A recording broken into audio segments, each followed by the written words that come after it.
Alors pour cette première semaine de camp NaNoWriMo et parce que je suis en vacances, je me contente du strict minimum. On a un bout de nouvelles ici, donc ça c'est ce que j'ai écrit. J'y reviendrai juste après.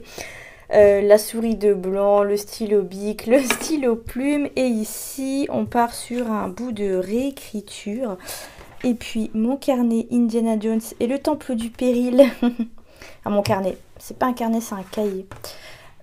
Que j'ai eu à Disneyland Paris. D'ailleurs, je vous présente tous les carnets que j'utilise dans ma dernière vidéo. Et je ne sais pas si vous vous souvenez de celui-ci. Celui-ci, il y est dans la vidéo.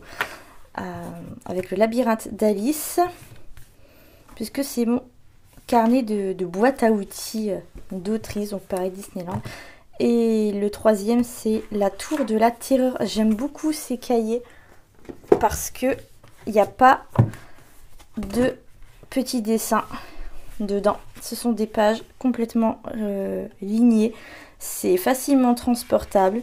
Et comme vous avez pu le voir à l'instant, c'est mon journal de bord du camp NaNoWriMo que je vous retranscris ensuite ici en vidéo. C'est chaque jour sur mon Ko-fi, donc avec un jour de retard. Hein, donc le 2 pour le premier, le 3 pour le 2. Et toutes les semaines sur ma chaîne YouTube.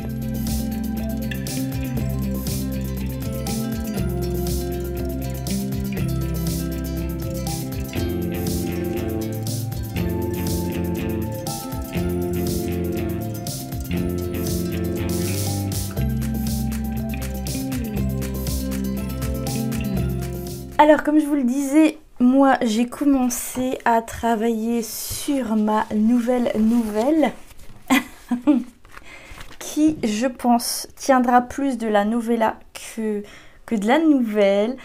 C'est un texte fantastique encore, plutôt ambiance chelou, avec des rêves chelous, avec une histoire du passé chelou. En gros là je fais de l'archéologie narrative.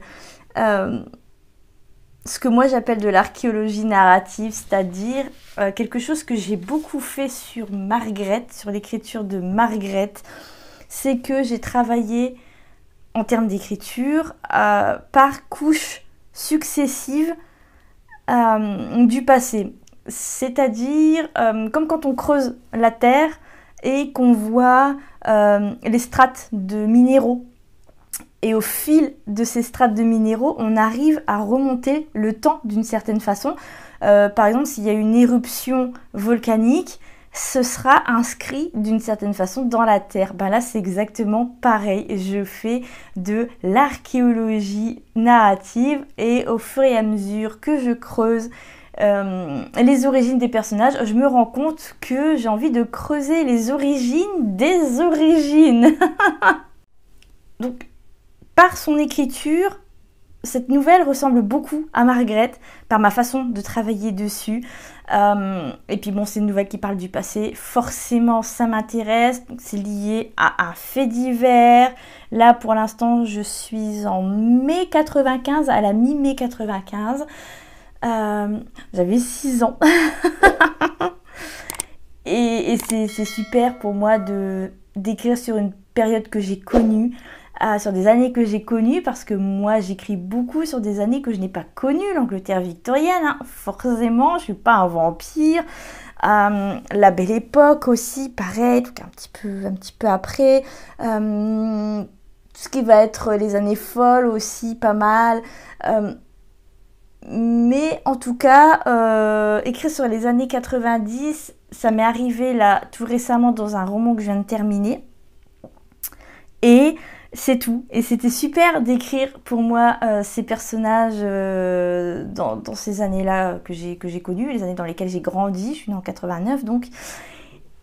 Et ouais, c'est un peu une nouvelle dans laquelle je vais essayer de comprendre ce fait divers qui est arrivé et pourquoi il se passe ce qui se passe là dans cette nouvelle, c'est-à-dire pourquoi un de mes personnages a oublié avoir conduit jusqu'à une colline où il s'est passé des trucs bizarres dans le temps. Pourquoi un autre de mes personnages a rêvé de ces inscriptions dans des crânes humains. Mais c'est pas des inscriptions qui ont été gravées, ça a été écrit comme de l'encre sur du papier, ou plutôt de l'encre sur de l'os, et surtout ce sont des crânes qui ont encore leur peau, qui ont encore les yeux, enfin des crânes bien vivants. C'est pas par exemple un rite post-mortem d'une culture qu'elle ne connaîtrait pas. Et surtout ces symboles, elle les a compris dans son rêve. Elle n'est pas foutue d'en restituer la traduction une fois réveillée, mais dans son rêve, elle arrive à les traduire. Bon, j'ai ressorti mon journal, mon carnet de bord de ce que je n'appellerai plus le camp NaNoWriMo parce que j'ai appris des choses absolument immondes sur l'environnement du nano, sur la gestion des forums. Donc, je veux plus m'associer à un tel événement, que ce soit le camp nano ou le nano. Du coup, pour moi, ce sera le mois d'écriture, en attendant de lui trouver un autre nom. Et pourquoi pas de vous proposer un défi d'écriture en mode hyper restreint, hyper safe, où je pourrais avoir un vrai contrôle sur les choses. Et je pense que ça pourrait rassurer les éventuels participants à un tel défi. Donc comme je disais, j'ai ressorti mon carnet Indiana Jones et le Temple du Péril. Et ce qui est un compte parce que cette année, on ne va pas à Disneyland. Notre première année depuis super longtemps. Bref, je m'étale.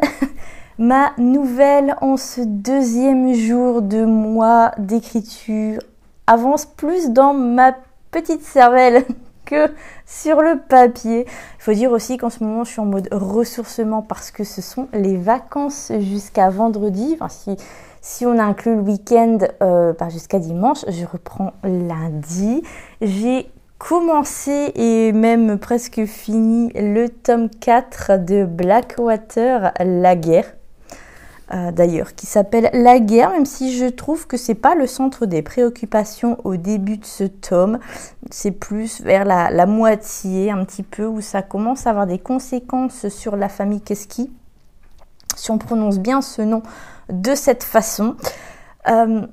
Et dans la foulée, j'ai aussi fini de regarder Meurtre et autres complications sur Disney+. Donc c'est une série qui a été annulée, mais vous pouvez la regarder sans problème. Alors oui, la fin suggère une saison 2, mais étant donné que c'est un peu un schéma qui se répète par rapport à la saison 1, par rapport à son dénouement, à son dernier épisode et aux révélations qu'il implique, et même déjà un petit peu l'avant-dernier, il n'y a pas de problème, vous pouvez le regarder, il n'y aura pas de frustration à ce niveau. Et donc, Meurtre et autres conséquences, petite parenthèse, c'est quoi? C'est une série à la Hercule Poirot sur une croisière, donc un peu en mode mort sur le Nil. Et donc oui, effectivement, il y a un meurtre, un homme est assassiné dans sa cabine, dans sa chambre de luxe. Enfin bref, ça se passe parmi les riches, parmi ceux de la haute. Donc toujours en mode Hercule Poirot, façon plus crue quand même, moins guindée, je dirais. C'est un style beaucoup moins guindé que les Hercule Poirot. Ils ont beau être riches, on est loin du schéma des Agatha Christie à ce niveau-là. Mais au niveau de l'ambiance, c'est le même genre, c'est très cozy mystery, il y a une ambiance huis clos comme ça, que moi j'aime beaucoup personnellement. Et voilà, je crois que j'ai fait le tour par rapport à la présentation de cette série. Et comme justement en ce moment je m'interroge pas mal sur la place des fictions des autres dans ma construction d'autrice, ça tombe bien que je sois en mode ressourcement comme je vous le disais, ou alors c'est ce mode qui fait que je me pose des questions à ce niveau. Ouais, c'est peut-être ça aussi.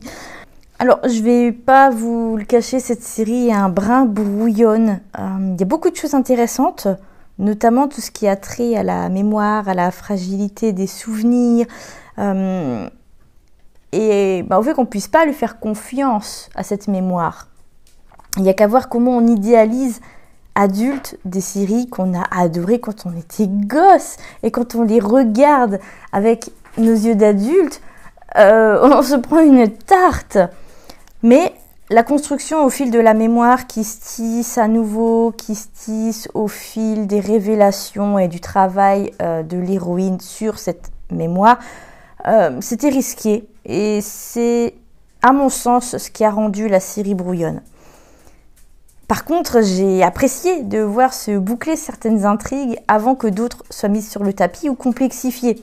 Ça fluidifie quand même pas mal le tout. Et j'ai trouvé ce point très ordonné et plutôt clair, surtout pour une narration qui revient souvent sur certains événements pour les compléter. Et étant donné que ma nouvelle se concentre justement sur le passé, sur la malléabilité des souvenirs, j'ai cru que j'arriverais pas à le dire, j'ai pas envie de tomber dans ce même genre de travers, donc ça tombe plutôt bien que j'ai vu cette série à ce moment-là, ça m'a donné une leçon, donc c'est hyper intéressant, et c'est aussi pour ça que je tiens ce journal de bord. C'est encore plus intéressant de pouvoir creuser ces questions-là, et j'ai pas envie, donc disais-je, de faire des doublons par rapport à certains événements, surtout que là on part sur une nouvelle, au maximum une novella, donc on est loin d'un format roman dans lequel je pourrais me permettre ce genre de choses. Et cet exercice-là, je l'ai déjà fait avec La Belle au Lys, où plusieurs points fixes dans la narration étaient vus par plusieurs personnages et donc analysés, compris de différentes manières, interprétés de différentes manières. Donc c'était très intéressant, surtout dans un contexte policier, dans un contexte d'enquête.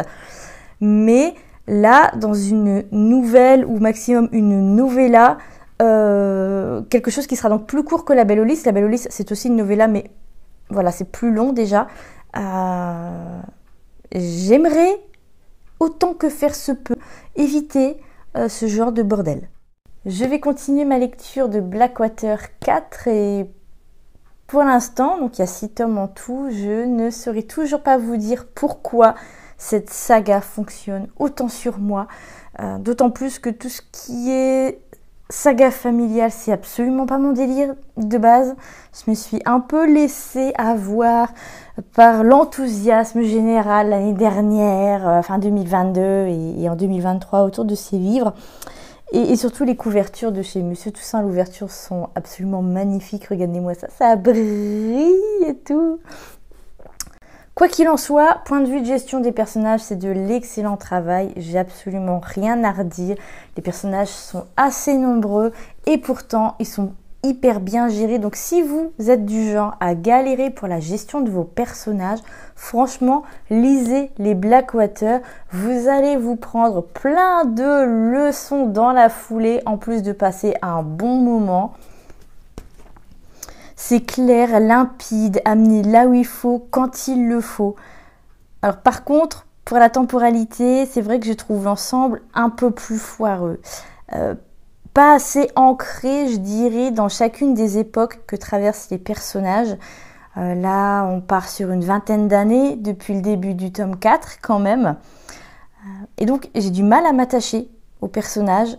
J'ai pas vraiment de préférence. J'attends surtout de voir ce qui va arriver aux uns et aux autres par rapport à l'un des personnages notamment. Je n'en dis pas plus pour ne pas vous spoiler. Et donc, ouais, j'ai du mal à m'attacher à eux, justement parce qu'ils vont, ils viennent. Mais j'en tire une sacrée leçon sur l'art d'aller droit au but. Parce qu'il y a beaucoup de personnages, comme je vous le disais, et que ceux-ci vont et viennent, toujours comme je vous le disais. Leur accorder trop de temps, je pense que ça aurait été risqué. Le rythme, c'est vrai qu'il y a un bon rythme, il n'y a pas vraiment de temps mort, même les temps de pause vécus par les personnages, c'est pas perçu, en tout cas par moi, comme du temps mort. Il se passe toujours quelque chose, et je pense que c'est en ça qu'il y a une grosse leçon de narration à tirer de ces bouquins. Mais là, comme ça, tout de suite, avant d'avoir terminé la saga, je ne saurais toujours pas vous dire pourquoi ça fonctionne autant. Est-ce que c'est toutes ces leçons d'écriture que j'en tire qui font que j'en obtiens un plaisir supplémentaire. Je ne sais toujours pas et j'ai pas trop envie de me poser la question, en fait j'ai surtout envie d'en profiter. J'ai une dalle ce midi, donc je me suis préparé 2 croque-madame revisités. Cheddar fondu, jambon, pain de mie complet et je ne fais pas cuire les œufs au plat, je mets juste 2 jaunes d'œufs et une super salade, échalotes fraîches, graines de courge, j'ai oublié de mettre la pomme et les cerneaux de noix, c'est pas grave, je vais manger ça devant un meurtre au bout du monde, j'en suis à l'épisode 3 et je vous en reparlerai tout à l'heure. Fin février, j'ai eu la bonne idée, comme vous pouvez le constater, de m'offrir un agenda format A4, mise en page la plus simple possible avec une double page mensuelle comme ça avec les cases Jitney. Un espace latéral, pareil, Jitney, donc pour mettre mes favoris et les choses que j'ai envie de faire chaque mois. Et ensuite, on a une double page hebdomadaire qui se présente comme ça. J'en ai fait un agenda créatif. L'idée n'était pas de disposer d'un agenda puisque j'utilise déjà un bullet journal, d'où mon idée, mon objectif d'agenda créatif. J'y note, colle et dessine des souvenirs, donc les tickets de cinéma, mes activités, les photos. Là, j'attends de recevoir celles que j'ai commandées. Ce sont des moments hyper importants pour moi, des moments pendant lesquels j'ai l'impression de me retrouver. J'adore écrire. J'ai toujours adoré ça, mais j'en ai fait mon métier. Alors maintenant, je le vois plus, ou plutôt je le vois moins comme du loisir. Et surtout, les loisirs me tiennent éloignée des réseaux sociaux. Et ça, c'est une excellente chose. D'autant plus que j'ai décidé dès lundi de me remettre à une routine stricte. Alors, pas trop parce que ce sera le début. Et bon, j'y reviendrai dans un vlog dédié. Là, c'est pas tellement le sujet aujourd'hui, mais ouais, me tenir éloigné des réseaux sociaux, je tends progressivement à m'en écarter au profit du blog, au profit de la newsletter aussi, avec des changements là qui arrivent. Et c'est une excellente chose parce que les réseaux sociaux, tu regardes des vidéos sur TikTok. Alors moi, je suis pas très TikTok, mais bon, beaucoup regardent des vidéos sur TikTok et à la fin, tu finis avec des TCA. Alors j'exagère hein, dans certains cas, mais pour certaines personnes, c'est exactement ça. Sur Insta, tu te retrouves à envier la vie que d'autres personnes te vendent et voir la vie que ces autres personnes prétendent avoir, et on se retrouve à courir après des chimères au lieu de vivre notre propre vie. On scrolle et on se retrouve comme ça dans un moment d'égarement. On sait même plus trop ce qu'on fout là et pendant ce temps-là, c'est pas que j'écris pas. Avant, j'avais tendance à dire que pendant que je fais ça, pendant que je suis sur Insta, j'écris pas. Mais c'est pire que ça. Pendant ce temps-là, je ne me ressource pas. Et le ressourcement, les loisirs, donc, sont essentiels pour écrire. Déjà pour reposer le cerveau, pour se déconnecter des projets en cours, pour prendre un certain recul par rapport à ces projets. Le simple fait d'épousseter, je sais pas, de prendre une douche, ça débloque parfois des situations dans un roman, des situations qui nous paraissaient super complexes. Et là, comme ça, d'un coup, on se dit, mais bon sang, mais c'est bien sûr, si vous avez la ref. Donc, mes loisirs, tout ce temps que je ne passe pas à écrire, et même le temps d'entretien de la maison, je vais dire, de ménage, ça contribue puisque j'écoute de la musique ou alors j'écoute des livres audio et juste ça me permet de me déconnecter des projets en cours et de tout ce qui se passe ailleurs et c'est beaucoup trop pour une seule tête, pour une seule personne. Et tout ça, ça contribue à l'entretien de mon équilibre. Parce que quand on parle d'équilibre acquis, quand j'entends des gens dire « ouais, j'ai trouvé un équilibre entre vie pro et vie perso », très sincèrement, c'est de la connerie. Il n'y a pas d'équilibre pro, perso, parce que ça voudrait dire que c'est parfait, que les choses sont parfaites, et on sait toutes et tous que la perfection n'existe pas. Comme je vous le disais hier, je réfléchis à un retour à une routine stricte. Et il y a Champollion qui a décrété qu'il patounerait dans toute la maison et qu'il essaierait de récupérer des croquettes coincées dans sa gamelle anti-glouton. Vous l'entendez peut-être parce qu'il est juste à côté de moi. Bref, c'est bien simple, j'ai 3 pôles de travail. Le premier, l'écriture pure et simple. Le deuxième, la préparation et les corrections de mes romans. Le troisième, l'aspect promotionnel, c'est-à-dire la newsletter, Instagram, Blogounet. Donc, c'est bien simple, disais-je. Je vais commencer simplement, en tout cas, 2 heures dédiées à chaque pôle. C'est assez pour me permettre un bon travail en profondeur sans que ça devienne épuisant. C'est assez pour avancer sur tout ce qu'il nécessite sans m'éparpiller, ça c'est important. Et c'est assez pour m'épanouir. J'adore écrire, oui, je me répète, mais j'aime aussi tellement rédiger mes posts pour Insta et vous filmer des vidéos, les monter, vous proposer plein de réflexions. J'ai pas juste envie de réessayer la routine stricte, je sens que j'en ai besoin. Et évidemment, je documenterai tout ça comme je vous le disais. Un équilibre acquis entre vie pro et vie perso, c'est n'importe quoi. Parce que, comme je vous le disais vendredi, ceci reviendrait à atteindre la perfection. Or, la perfection n'existe pas.